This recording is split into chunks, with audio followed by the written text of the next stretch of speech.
Then the steps for goal setting is super simple. You are in the current role, you want to go achieve a immediate short-term goal, you want a long-term goal. We have already identified these two. Now, how do you go there? Okay, that's what you're doing. So you have to understand that the past is going to set the stage for the future. So this is how everybody like evaluates you. They look at your past achievements in order to predict your future success. It's very important. That is where we look at what we call as alignment of your career path as well as what you want to achieve later. You have to be very clear that the short-term goals and the long-term goals you set for yourself are specific and attainable. And most importantly, what are you going to do in order to achieve these? Okay, so it is not just okay for you to come and say you're a software engineer and you can't come and say I want to be a finance person without willing to do anything towards becoming a finance person. Okay, so that is what it is. So this is the realistic piece. If you think about it, how can you realistically achieve your goals? Okay, you can only realistically achieve when you're willing to put in the effort as well as do whatever it takes in order to do that. So these are all the things that you will be having. You better research on a B School on the website, right? Really quickly. That's why we have the B School showdowns.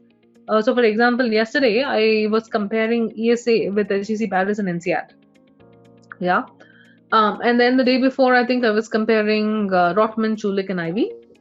And I think last week we did in 7 schools where we compared all them 7 schools: Harvard, Stanford, Wharton, Kellogg, Booth, MIT, Sloan, Columbia, right? And then before that, we compared ISB. I'm Bangalore, I'm Ahmedabad. So we are bringing in this different B School showdowns for you in order to help you understand the various different schools. So that is your first one for you. Okay, that's the first point. Second, contact admissions directors. This is why I told you you're going to be having the AIGAC applicant fair. And we are going to have a special webinar which tells you how to make the best use of the AIGAC applicant fair, as well as get a lot of insights as well as input from there so that you can decide whether you want to apply to the school. Okay. Now the third and the fourth, okay, connecting with current students and connecting with role models. This is going to happen when you are ready with your resume. You have to get your resume ready and you have to be able to send it to the client and say, hey, you know what? Hey, Kritika, I saw that you were alum at Ross. Do you want to, I wanted to know more about the Ross MBA. Can I just send you an email about this? Here's my CV. Would you be able to tell me more about it? Right? Then it is easy. Or you can say, Kritika, hey, look, you are working in the same domain that I want to work with. So can I reach out to you and I wanted to have a small informational interview with you? All right. Now, see, taking additional courses and certifications, that's what you guys are doing through the EDX, I hope.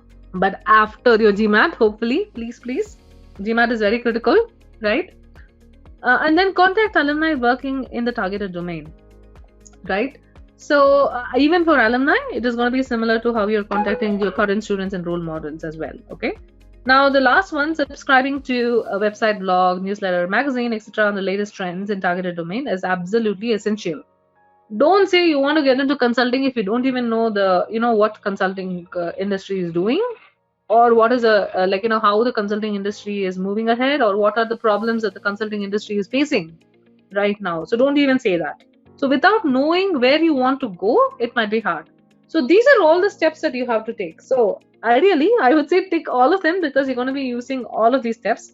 But in the next 2 months, which are the steps that you're going to do?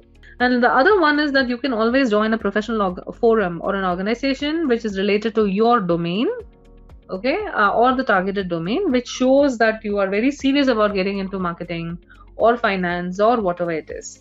All right. So that is the way to do the goal setting. And it's super simple again. So short-term goal and long-term goal. What you're going to say is, with the help of the MBA, I'm going to get some additional skills. All right. And with the help of the MBA, if there is a possibility to get an internship, I will be practicing my skills in the internship, through which I'll be able to achieve my short-term goal. That's it. That's always a story that you tell. Okay. Because it's not a story and it's a fact. Okay. Because why are you going and getting an MBA? Because it's going to give you the relevant skill set that will make it possible for you to get your short-term MBA goal.